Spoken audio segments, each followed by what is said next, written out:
Where are we heading for today? Well, we're going down to meet John London at Reading Stained Glass Studios. I've never visited Reading stained glass suppliers before, and I'm really looking forward to seeing what they've got in store. And like all stained glass artists I know, I'm like a kid in a sweet shop looking for that next piece of inspirational glass. So today I am with John London at Reading Stained Glass, and it is absolutely fantastic to meet him. We've spoken together on the phone, so I thought I'd come down and talk with him in person and introduce him to you. He's a real character. He's known by a lot of people. He supplies a lot of glass to the creatives here in the UK. Hi John, how are you doing? Good, very good. It is fantastic to be here. It's fantastic to see this wonderful display of glass. How long have you been working here? We've been working in this actual premises here since 1997, but we started in 1988. But in 1997 we started making all the windows for Harry Potter, for Warner Brothers, and we had 986 leaded windows to make altogether. Quite a big challenging job. How long did the Harry Potter project last for? Approximately 4 years. Obviously not every month for 4 years, but probably about 3/4 of a year every year for 4 years. And you made stained glass for the main sets? Yeah, for the main sets, yeah. The Great Hall to start with, 250 windows. Do you have a bestseller or a sort of a range of glass that is your best sellers? Okay, well the best sellers are normally copies of Victorian glass, because most of our trade customers are making stained glass panels for Victorian properties. Okay, so this is the muffled glass. That's a particularly popular range, and it's a copy of texture and colour exactly the same as in Victorian times. So this is Lambert's glass, which is a hand-blown glass from Germany, and this colour's called gold pink, which is about the most expensive glass in the shop. And do you sell much of this gold pink? We actually do sell a fair bit. You only need a little bit in a project to go a long way, even though it's quite expensive because it's a very strong colour. But we also have it in lighter colours as well.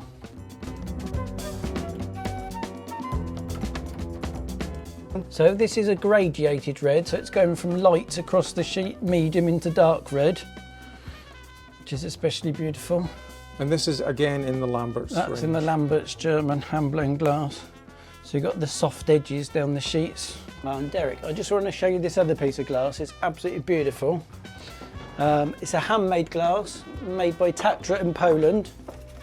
Oh my lord. It's like a piece of art in itself. That is fabulous. So Tatra is a Polish company who have been making glass, and I've used a lot of Tatra glass over the years, and unfortunately things have changed quite recently, haven't they? That's right, the factory in Poland's actually closed now. They've actually converted it to making lights that go in the walls of swimming pools. So it's just like automated, so there's no craftsman glass made at all now, which is a big loss. It's a huge loss because they made affordable handmade antique glass. That's right, and it was yeah. used by a lot of people, myself included. Yeah. So do you still have stocks? We've still of got big stocks. When the factory closed, we bought as much as we could. So we've still got quite a good stock, probably the best in the country. And has it been a popular glass for you? Oh yeah, one of our best selling glasses sort of through the whole years. And of course we made all the Harry Potter windows with that glass as well. Glass fusing's much easier than doing stained glass. You get much quicker results, so a lot of people are attracted to doing that. So, and it's quick to make things and it's easy to sell things. So these are all the glasses in this part of the shop that are for fusing, but like I said, you can use them for stained glass as well.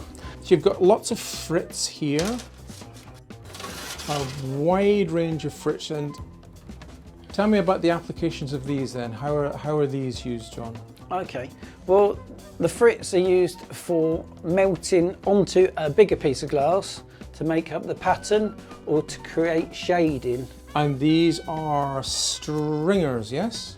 Those are stringers, so they're thin like spaghetti, made out of glass, and you can bend them over a candle or over any heat source, and you can make designs out of them. And I've got some customers that make glass that looks like fabric out of them, so it look like tartan. So the whole fusing market, the hot sort of fused glass, slumped glass, is quite a big part of your business, yeah? It is. Up until probably 3 years ago, it was probably 60 or 70% of the business. But in the last 3 years, we've had a massive resurgence in people wanting to do stained glass. Even some of the fusers have stopped fusing and started doing the stained glass. Okay, so this is one of the other rooms with fusing glass, but again, people do use these glasses for stained glass. So you've got all these beautiful like confetti glasses with all the pieces of fractures and streamers, which again, they're reminiscent of what Tiffany used to use in his windows in the 1890s. And we have ones with smaller flakes in here. What's this beautiful opalescent down here? Okay, so this one's called Cascade. Oh man, that's really nice. So that's a beautiful one. Ooh, that really is rather tasty. It's beautiful glass. And again, some people just buy these sheets and mount them on the walls as a piece of art. And some of it's really what you might call a bit crazy. So you look at this sheet here. Gee whiz, I'm almost seeing like a skull there, an open mouth People skull. see different things in these sheets all or the time. Or a fish. We've had sheets with Jesus in. Really? And we've had sheets with Alien versus Predator in, apparently, according to our customers. That's fantastic. There's another sheet, look, what can you see in this one? And if you beautiful? turn it upside down, it looked totally different. You might see a different figure in it, look. There's a figure sitting there with his knees up and his arms crossed by the looks That's of it. exactly it. My God, at the top of a mountain. Yeah. That's fabulous. I've never really seen glass look like that. No, well, we've got the biggest selection of glass in the country from what we can make out, because a lot of people don't stock this unusual glass. This one reminds me of something from the 1970s. I don't know why. It's brown and purple, and it just looks very retro. Yeah. That looks as if it's sort of almost like burnt paper. There's a glass artist by the name of Johannes Schreiter who burns paper, and it looks very much like that. Well, this is completely different from buying online, isn't it? Where you're looking at a small pixelated picture and trying to decide whether that's the right coloured glass. That's right. Or the right size roundel. Yeah. You know, you can actually come down here and handle the glass, look at the roundels and get a real sense of what it is, because it's all about material. At the end of the day, we're dealing with a wonderful material. It is, but also if you're buying online, how can you hold one glass next to the other to see if they all go together? Whereas if you actually pick up the actual glass, you can actually take a piece of glass out of a rack and hold it next to another piece of glass and think, does that colour go with the other colour? I'm going to be using these colours in my window, does that go together?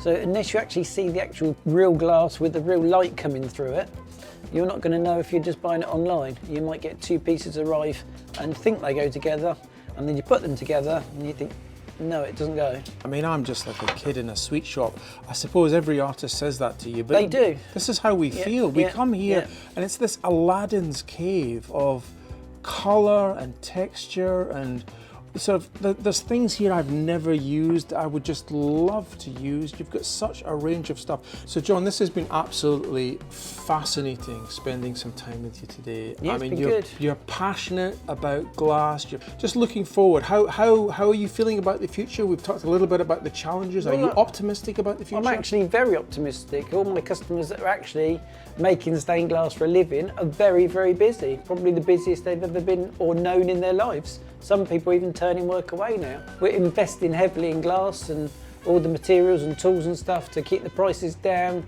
to keep it growing and growing and growing as a craft, really. Because obviously we understand if it's too expensive, then we're going to stop the new people coming through. Fantastic, John. Thank you so much for spending some time today and opening up the studio and showing us all of this wonderful glass. No, you're really welcome.